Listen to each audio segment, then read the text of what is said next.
आज पश्चिमी उत्तर प्रदेश में माननीय बहन कुमारी मायावती जी ने फैसला लिया है कि पश्चिमी उत्तर प्रदेश के बहुजन समाज पार्टी के कार्यकर्ता यहां आकर के इस प्रेरणा केंद्र में श्रद्धांजलि अर्पित करेंगे। तो बहन जी के निर्देश पर ये जनसैलाब उमड़ा है और ये जनसैलाब इस बात की ओर संकेत करता है कि 2027 की तैयारी है।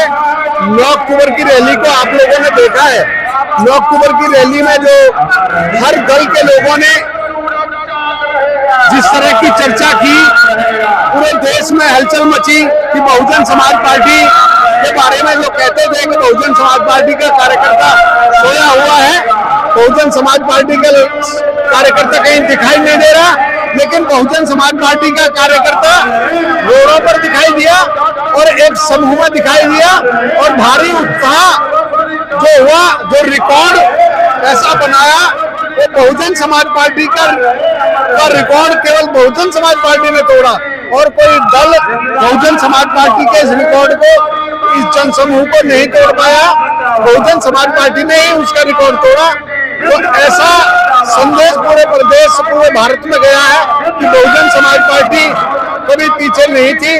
बहुजन समाज पार्टी की प्लानिंग है, बहुजन समाज पार्टी अपनी तैयारी में है कि 2027 में अपने बूथों के कार्यकर्ताओं के बल पर उनको तैयार किया जा रहा है। सेक्टर कमेटियां तैयार की गई हैं, बूथ कमेटी तैयार की गई हैं और विधानसभा और जिले तक उन कमेटियों को पुनर्गठन करके उनको तैयार किया गया है और हर कार्यकर्ता बूथ तक जा रहा है। 2027 की तैयारी है, हम सरकार बनाएंगे। ईवीएम के रहते हुए ये पॉसिबल है कि बहुजन समाज पार्टी सत्ता में आ सकती है? जो ईवीएम है, ईवीएम की मांग सबसे पहले भारत के अंदर माननीय बहन कुमारी मायावती जी ने उठाई।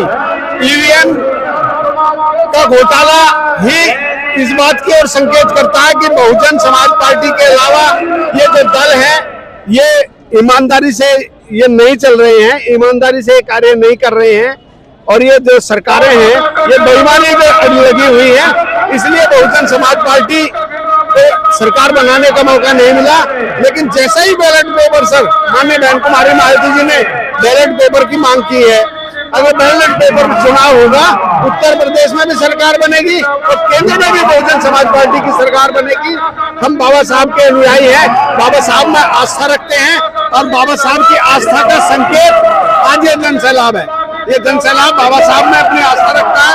लोक जो संविधान है, लोकतंत्र में आस्था रखता है।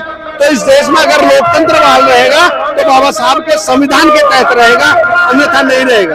2027 में बताया जा रहा है, जो धरातल लेवल से बातें उठ रही है कि बसपा पार्टी बीजेपी पार्टी के साथ भी जा सकती है।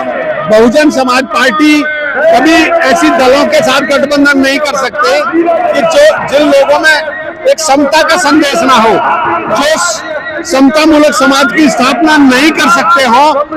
आज भारतीय जनता पार्टी केवल हिंदुत्व की बात करती है, धर्म की बात करती है, जन समर्थन की बात नहीं करती, लोगों को समता का संदेश नहीं देती। तो इसलिए बहुजन समाज पार्टी कभी इनके साथ काम नहीं करेगी। बहुजन समाज पार्टी अकेले दम पर सरकार बनाएगी। बहुत बहुत धन्यवाद।